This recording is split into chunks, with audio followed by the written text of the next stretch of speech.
Praise the lord. ప్రియమైన సహోదరి సహోదరులారా, ఇప్పుడు ప్రకటన గ్రంథంలోని 12వ అధ్యాయం నుండి 22వ అధ్యాయం వరకు మిగిలిన గొప్ప దర్శనాలను సంక్షిప్తంగా తెలుసుకుందాం.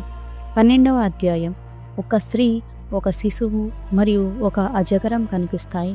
ఇది ఆత్మీయ యుద్ధాన్ని సూచిస్తుంది. సాతాను దేవుని కార్యాలకు విరోధముగా పనిచేస్తున్నాడు. 13వ అధ్యాయం. సముద్రం నుండి ఒక మృగము, భూమి నుండి మరొక మృగము బయలుదేరుతాయి. ఇవి విరోధ శక్తులను మరియు మోసపూరిత అధికారాన్ని సూచిస్తాయి. 14వ అధ్యాయం.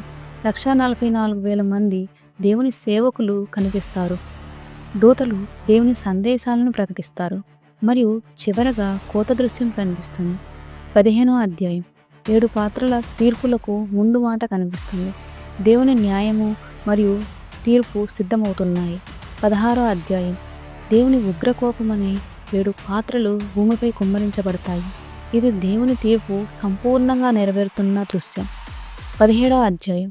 మహాబబులోను యొక్క రహస్యం వెల్లడించబడుతుంది. పాపమయ ప్రపంచ వ్యవస్థ యొక్క స్వరూపం చూపబడుతుంది. 18వ అధ్యాయం. బబులోను పతనం ప్రకటించబడుతుంది. లోక మహిమలు నశించిపోతాయి. 19వ అధ్యాయం. పరలోకంలో ఆనందఘోష వినిపిస్తుంది. క్రీస్తు విజయము ప్రకటింపబడుతుంది. తెల్లని గుర్రంపై ప్రభువు రాక కనిపిస్తుంది. 20వ అధ్యాయం. సాతాను బంధింపబడతాడు. 1000 ఏండ్ల పరిపాలన జరుగుతుంది. చివరగా తుది తీర్పు జరుగుతుంది.